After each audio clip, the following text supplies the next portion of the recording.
রংপুর সরকারি সিটি কলেজের একাদশ বিজ্ঞান শাখা ছাত্রছাত্রী, আশা করি তোমরা ভালো আছো, সুস্থ আছো।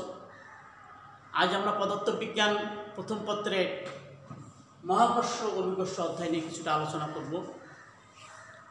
তো আসলে মহাকর্ষ বিষয়টা কি?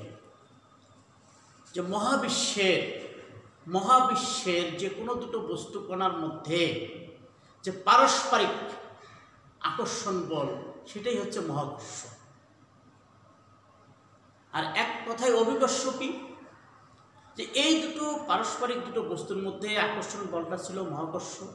এই দুটো বস্তুর মধ্যে একটা যদি হয় পৃথিবী আর একটা যদি হয় অন্য কোনো বস্তু, তাহলে এই আকর্ষণ বলটাকে বলা হবে অভিকর্ষ। এক কথায় পৃথিবীর সাথে অন্য কোনো বস্তুর মধ্যে যে মহাকর্ষ বল বা আকর্ষণ বল, সেটাই হচ্ছে অভিকর্ষ। তো আমরা একটু পরে বিস্তারিত আলোচনায় আসব। প্রথমে একটু আমরা মহাকর্ষ বিষয়টাকে আর একটু দেখার চেষ্টা করব। মনে করো দুটো বস্তু, একটার ভর m1 আর একটা বস্তু যেটার ভর m2। এই বস্তুদ্বয়ের মধ্যবর্তী দূরত্ব d। তো বিজ্ঞানী নিউটনের মতে যে এই বস্তুদ্বয়ের মধ্যে ক্রিয়াশীল আকর্ষণ বল বস্তুদ্বয়ের ভরের সমানুপাতিক এবং এই আকর্ষণ বল বস্তুদ্বয়ের মধ্যবর্তী দূরত্বের বর্গের ব্যস্তানুপাতিক। এর অর্থ হলো বস্তুর মধ্যবর্তী দূরত্ব যত বাড়বে তাদের পারস্পরিক আকর্ষণ বলটা কমে যাবে। আমরা যদি উভয় সমীকরণকে একত্রিত করি তাহলে আমরা যেটা পাবো, F সমানুপাতিক m1 m2 ভাগ d স্কয়ার। সমানুপাতিক চিহ্ন উঠিয়ে দিয়ে আমরা একটা ধ্রুবক নিয়ে আসতে পারি। একটা ধ্রুবক আমাদের আসবে, যে ধ্রুবকটাকে বলা হবে মহাকর্ষ ধ্রুবক। এই মহাকর্ষ ধ্রুবকটা কিন্তু আসলে একটা সার্বজনীন ধ্রুবক। তাহলে আমরা একটু লেখার চেষ্টা করি। তাহলে F সমান হবে g m1 m2 ভাগ d স্কয়ার। এখানে g হলো মহাকর্ষীয় ধ্রুবক, এটা একটা সার্বজনীন ধ্রুবক। আমরা সমীকরণ থেকে g এর মানটাকে আলাদা করতে পারি, বা g সমান আমাদের হবে f d স্কয়ার, f গুণন d স্কয়ার ভাগ m1 m2। আমরা সমীকরণ থেকে মহাকর্ষীয় ধ্রুবক g এর একক এবং মাত্রা বের করতে পারি। তাহলে আমাদের প্রথমে একক কি হবে, এর একক কেমন হবে? এককের ক্ষেত্রে আমরা জানি বলের একক নিউটন, দূরত্বের একক মিটার, তাহলে নিউটন মিটার স্কয়ার। ভরের একক কেজি, কেজি এবং কেজি স্কয়ার। নিচে আছে বিধায় এটা উপরে মিলে আমাদের ইনভার্স করতে হবে, তাহলে KG square per KG square. তাহলে এই হচ্ছে মহাকর্ষীয় ধ্রুবকের এসআই একক, newton metre square per KG square. এককটা আমাদের খুবই জরুরি। আমরা আবার এই সমীকরণ থেকে মাত্রা সমীকরণও বের করতে পারি। মাত্রা সমীকরণ আমাদের কেমন হবে? আমরা যদি মাত্রা সমীকরণ লিখতে চাই মাত্রা, তাহলে আমাদের দাঁড়াবে নিউটন বলের মাত্রা আমরা জানি m l t ইনভার্স। এরপর আমাদের মিটার স্কয়ার, এর মাত্রা আসলে l স্কয়ার। তারপর কেজি, এটা ভরের মাত্রা জানি আমরা m ইনভার্স 2। তাহলে আমাদের সরলীকরণ করি, তাহলে আমরা পাবো প্রথমে আসবে আমাদের l মানে হবে l কিউব, আর m ইনভার্স 1 এবং t একটাই আছে, t ইনভার্স 2। তাহলে এভাবে আমরা মহাকর্ষীয় ধ্রুবক এর একক এবং মাত্রা বের করতে পারি। তাহলে আমরা আবার একটু রিভিউ করতে চাই। মহাবিশ্বের যে কোনো দুটো বস্তু এরা পরস্পরকে আকর্ষণ করে। তাদের এই পারস্পরিক আকর্ষণ বল নির্ভর করে বস্তুটার ভরের উপর এবং তাদের মধ্যবর্তী দূরত্বের উপর। এখানে তাহলে ভরের উপর কিভাবে নির্ভরশীল? যে এই আকর্ষণ বল বস্তুটার ভরের গুণফলের সমানুপাতিক এবং মধ্যবর্তী দূরত্বের বর্গের ব্যস্তানুপাতিক।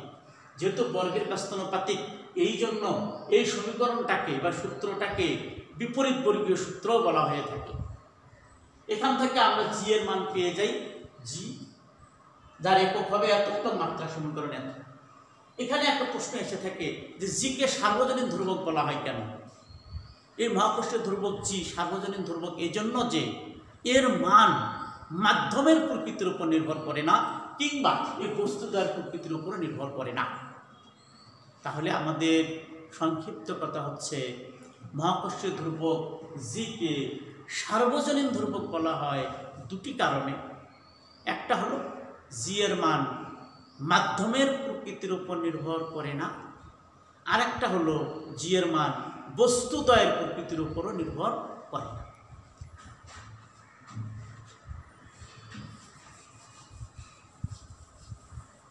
আমরা বারবারই বলে আসছি যে এই মহাকর্ষ বল পরস্পরের দিকে টানে, এটা আকর্ষণধর্মী বল। এই মহাকর্ষ বল কিন্তু 4টে মৌলিক বলের মধ্যে একটি, এবং 4টে মৌলিক বলের মধ্যে এটা হচ্ছে সবচেয়ে দুর্বল বল। গ্রাভিটন, এখানে একটা শব্দ লিখে রাখা ভালো, গ্রাভিটন নামক এক প্রকার কণার পারস্পরিক আদান প্রদানের কারণে এই দুটো বস্তুর মধ্যে এই মহাকর্ষ বলের উদ্ভব হয়। গ্রাভিটন নামক একটা কণার বিনিময়ের কারণে, পরস্পরের বিনিময়ের কারণে এই বলের উদ্ভব হয়। এটা একটা তথ্য। আর একটা তথ্য হচ্ছে 4টে মৌলিক বলের মধ্যে এটি সবচেয়ে দুর্বল মৌলিক বল। তাহলে মহাকর্ষ বলটা একটা মৌলিক বল এবং টোটাল 4টে বলের মধ্যে এটি সবচেয়ে দুর্বল। আচ্ছা, এখন আমরা অভিকর্ষ কথাতে আসব। আমরা প্রাথমিক সংজ্ঞায় বলেছিলাম যে এই দুটো বস্তুর মধ্যে একটা বস্তু যদি হয় পৃথিবী,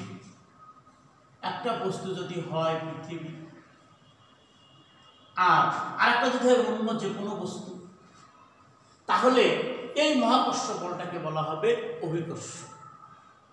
সুতরাং আমরা বলতে পারি যে সকল অভিকর্ষই কিন্তু মহাকর্ষ, কিন্তু সকল মহাকর্ষ অভিকর্ষ নাও হতে পারে। আমরা একটু বলার চেষ্টা করব, যে কোনো দুটো বস্তুর মধ্যে ক্রিয়াশীল আকর্ষণ বলটাই হচ্ছে মহাকর্ষ। আর এই যে কোনো দুটো বস্তুর একটা বস্তু যদি হয় পৃথিবী, তাহলে এই আকর্ষণ বলটাকে বলা হবে অভিকর্ষ। সুতরাং সকল অভিকর্ষই মহাকর্ষ, কিন্তু সকল মহাকর্ষ অভিকর্ষ নয়। এখন অভিকর্ষ যদি আমরা সমীকরণ প্রতিপাদন করতে চাই, ধরে নিলাম আমাদের একটা পৃথিবী আর এটা যে কোনো একটা বস্তু, আমাদের পৃথিবীর ভর m আর যে কোনো বস্তুর ভর স্মল m। তাহলে আমাদের এখানে f এর রাশি দাঁড়াবে gmm ভাগ d স্কয়ার। এখন এই b বস্তুটা যদি পৃথিবীর পৃষ্ঠে থাকে, যেমন এটা পৃথিবী, এই দ্বিতীয় বস্তুটি যদি পৃথিবীর পৃষ্ঠে অবস্থান করে, এবং পৃথিবীর ব্যাসার্ধ যদি হয় r, তাহলে আমরা এই d এর পরিবর্তে r লিখতে পারব। তখন আমাদের f সমান হবে gmm ভাগ r স্কয়ার। তাহলে এই বলটা হচ্ছে অভিকর্ষ বল। এখন এই অভিকর্ষ বলের কারণে মনে করো পৃথিবীর পৃষ্ঠে আমি দাঁড়িয়ে আছি, আমি ওপর থেকে এই কলমটা ধরলাম, তাহলে পৃথিবীর সাথে এই কলমের এই যে বলটা, এই বলটা কিন্তু অভিকর্ষ বল এবং এই বলটা একমুখী। সেই এই দিক হলো এই বস্তু যে আকর্ষিত হচ্ছে এর দিক হলো পৃথিবীর কেন্দ্র অভিমুখী। তাহলে এই যে ক্রিয়াশীল আকর্ষণ বলের কারণে কিন্তু এই বস্তুটা নিচের দিকে পতিত হবে এবং এর বেগ ধীরে ধীরে বৃদ্ধি পাবে। বস্তুর বেগ বৃদ্ধিকে আমরা বলি ত্বরণ।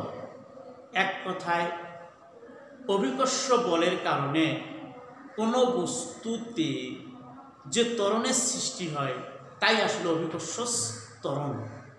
তাহলে আমরা জানি ত্বরণ থাকলে আমরা জানি F = ma, কিন্তু এই অভিকর্ষ ত্বরণকে আমরা প্রকাশ করি g দ্বারা। তাহলে আমরা এখানে লিখব F = mg। তাহলে আমরা যদি পরের লাইনে এই সমীকরণে F এর স্থলে যদি mg লিখি, mg = g mm/r² লিখলাম।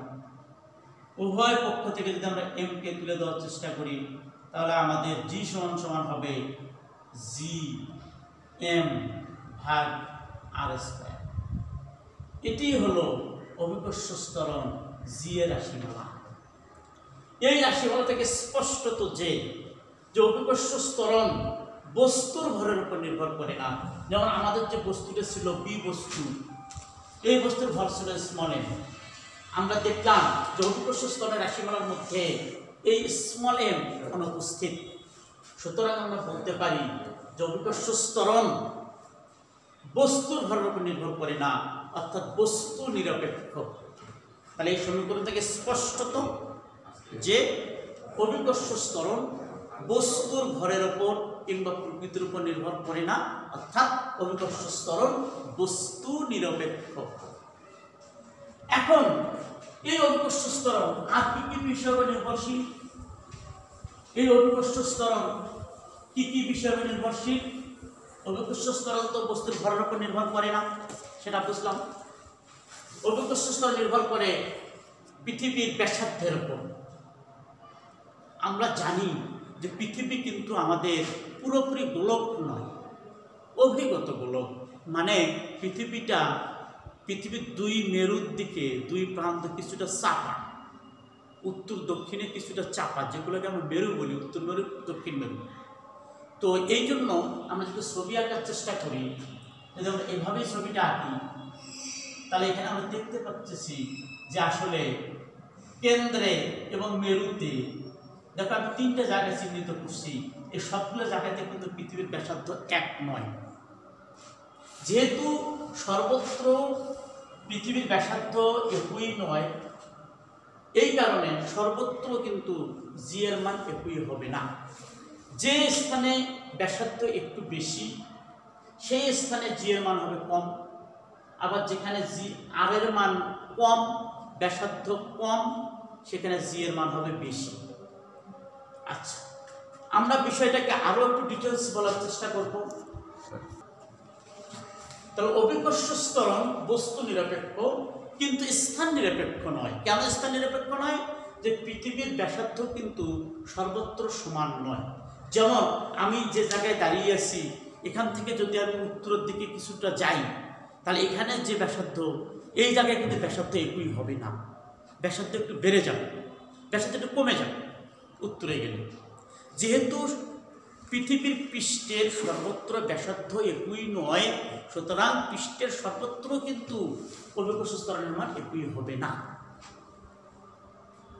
কাজে আমরা বলতে পারি যে অভিকর্ষ ত্বরণ আসলে স্থান নিরপেক্ষ নয়। এই জায়গায় অভিকর্ষ ত্বরণ একরকম, ঢাকা শহরে অভিকর্ষ ত্বরণ আলাদা রকম, আবার অন্যত্র আরো আলাদা রকম। তাহলে আমাদের আলোচনা থেকে স্পষ্টত যে অভিকর্ষ ত্বরণ বস্তু নিরপেক্ষ, কারণ এই সমীকরণের মধ্যে বস্তুর ভর নাই, কিন্তু স্থান নিরপেক্ষ নয়। কারণ পৃথিবী আসলে যদি পুরোপুরি গোলক হতো তাহলে স্থান নিরপেক্ষ হতো। তো আসলে এই জি এর পরিবর্তনটা আমরা যদি সূক্ষ্মভাবে ব্যাখ্যা করতে চাই তাহলে আমাদের অক্ষাংশের হেল্প নিতে হবে। অক্ষাংশ এই জি এর মান আসলে অক্ষাংশের উপর নির্ভরশীল, সেই অক্ষাংশ আবার আর এর সাথে রিলেটেড। কাজী জি এর মান কিসের উপর নির্ভর করে, এটা সুন্দরভাবে যদি আমরা বুঝতে চাই তাহলে আমাদের অক্ষাংশের হিসাব নিতে হবে। সেই বিষয়টা কীরকম, খুব সংক্ষেপে যদি বলার চেষ্টা করি, মনে করো আমাদের উত্তর মেরু, ভৌগোলিক উত্তর মেরু। আমরা জানি যে কোনো স্থানে, মনে করো এই জায়গায় দাঁড়িয়ে আছি, এটা দক্ষিণ মেরু, এটাকে পৃথিবীর কেন্দ্র ধরে নেওয়া হলো। তাহলে আমরা যে জায়গায় দাঁড়িয়ে আছি এখান থেকে এখানে যদি এম ভরের বস্তু থাকে তাহলে এই বস্তুর উপরে ক্রিয়াশীল বলটা হবে এরকম। তাহলে ক্রিয়াশীল বলের অভিমুখ এই রেখা, এই মাঝ রেখা বিষুব রেখার সাথে যে কোণ তৈরি করে সেটাকে আমরা বলি অক্ষাংশ। এই অক্ষাংশের মানের উপর অভিকর্ষ স্তর নির্ভরশীল। অক্ষাংশের মান যদি ধীরে ধীরে বাড়তে থাকে তাহলে জি এর মানও বাড়তে থাকে। এখন কথা হলো, যদি একেবারে মেরুতে অক্ষাংশের মান হবে 90 ডিগ্রি। সুতরাং মেরুতে জি এর মান হবে সবচেয়ে বেশি। এক কথায় আমি যদি ধীরে ধীরে এভাবে অগ্রসর হই মেরুর দিকে যদি অগ্রসর হতে থাকি তাহলে অক্ষাংশের মান বাড়তে থাকবে,